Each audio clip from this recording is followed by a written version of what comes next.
என்னுடைய கட்சி காங்கிரஸ் பேரியக்கம் ஏன் முதன்மை கட்சியாக வர முடியாது? வருவதற்காக என்னென்ன சாத்திய கூறுகள் இருக்கின்றன? நாம் தமிழர் கட்சி சொல்றாங்களே, இன்னும் 10 ஆண்டுகள்ல நாங்க முதன்மை கட்சின்றாங்க. நேத்துக்கு காத்தால ஆரம்பிச்ச வெற்றி கழகம் சொல்லுது நாங்க ஆளப்புற முதன்மை கட்சி. பாட்டாளி மக்கள் கட்சி 5 வருஷத்துக்கு ஒரு முறை ஒரு முழக்கம், அடுத்த முதல்வர் நாங்கன்னு. ஆனா நம்ம அப்படிலாம் சொல்ல வேண்டாம்.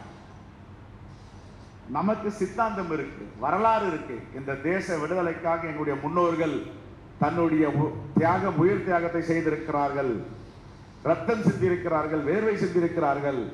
எங்களுடைய கொள்கை கோட்பாடு அரசியலமைப்பு சட்டம் தான் இந்த தேசத்தை ஆளுகிறது. குரானோ பைபிளோ பகவத்கீதையோ ஆளவில்லை. நாங்க தாண்டா சொல்லுவோம் அந்த தேசத்தை பாதுகாப்பவர்கள். அந்த நம்பிக்கை என்றைக்கு நமக்குள்ள ஒவ்வொருத்தருக்கு வருதோ அன்னைக்கு காங்கிரஸ் பேரியக்கம் தமிழ்நாட்டில் இல்ல எல்லா மாநிலத்திலும் முதன்மை கட்சியாகும். இப்ப நாம் தமிழர் கட்சி என்ன கொள்கை கோட்பாடோட மக்கள் கிட்ட போறாங்க? நான் இந்த தேசத்துக்கு விடுதலை வாங்கி கொடுத்தேன்னு சொல்லுவாங்களா? ஃபுட் செக்யூரிட்டி, உணவு உரிமை திட்டத்தை நான் கொண்டு வந்தேன்னு சொல்லுவாங்களா? இவங்க எல்லாம் அடுத்த ஆட்சி எழுதுன்றாங்களா? அவங்க ரைட் டு எஜுகேஷன், கல்வி உரிமை நாங்க தான் கொடுத்தோம்னு சொல்லுவாங்களா? RTI, right to information act, தகவல் அறியும் உரிமை சட்டம் நாங்க தான் கொடுத்தோம்னு சொல்லுவாங்களா? 100 நாள் வேலை வாய்ப்பு திட்டம், மகாத்மா காந்தி ஊரக வேலை வாய்ப்பு திட்டம், உறுதி திட்டத்தை கொண்டு வந்து நாங்க தான் சொல்லுவாங்களா? கொரோனா பெருந்தொற்று காலத்தில் இந்த தேசமே முழுகி போகும்னு சொன்னாங்க, அழிஞ்சு போயிடுனாங்க. ஆனால் ஏழை எளிய மக்களை காப்பாற்றியது இந்த மகாத்மா காந்தி ஊரக உறுதி வேலை வாய்ப்பு திட்டம், 100 நாள் வேலை வாய்ப்பு திட்டம் உலகம் முழுவதும் பேசப்பட்டது. மோடியே ஒத்துக்கொண்டார். இதெல்லாம் கொண்டு வந்தது நாங்க தான் சொல்ல முடியுமா? எல்லா திட்டங்களும் சட்டங்களும் இன்னைக்கு வானளவு உழுந்து நிற்கின்ற எல்ஐசி பில்டிங் ஆகட்டும், ஐஐடி ஆகட்டும், ஐஐஎம் ஆகட்டும், கல்வி நிறுவனங்கள், இன்றைக்கு பொது நிறுவனங்கள், Avadi HUF factory, clothing factory, Kalpakkam அணுமின் நிலையம், திருச்சியில பெல் அணைக்கட்டுகள் எல்லாம் யாரு கொண்டு வந்தது? நம்முடைய பாட்டன் பெருந்தலைவர் காமராஜர் கொண்டு வந்தது.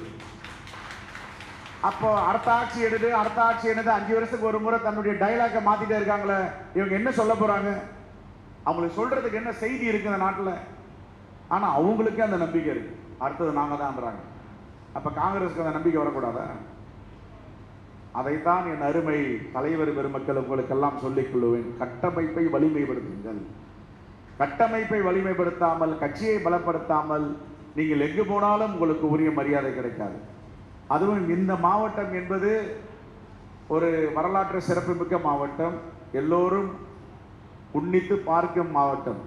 சத்தியமூர்த்தி பவன் இந்த மாவட்டத்தில் தான் இருக்கிறது. காமராஜர் அரங்கம் இந்த மாவட்டத்தில் தான் இருக்கிறது. நீங்கள் ஆர்ப்பாட்டம் செய்ய வேண்டும், போராட்டம் செய்ய வேண்டும், பாசிசத்தை எதிர்க்க வேண்டும் என்றாலும் துறைமுகமும் இந்த மாவட்டம் தான், வல்லூர் கோட்டமும் இந்த மாவட்டம் தான், ராஜரத்ன ஸ்டேடியமும் இந்த மாவட்டம் தான். நீங்க எங்க பார்த்தாலும் இந்த மாவட்டத்துக்கு அவ்வளவு முக்கியத்துவம் இருக்கு. அதனால தான் வெற்றிகரமாக அன்பு சகோதரர் வழக்கறிஞர் சிவராஜேஷ் 8 ஆண்டுகளாக சிறப்பாக தன்னுடைய பணியை செய்து வருகிறார்.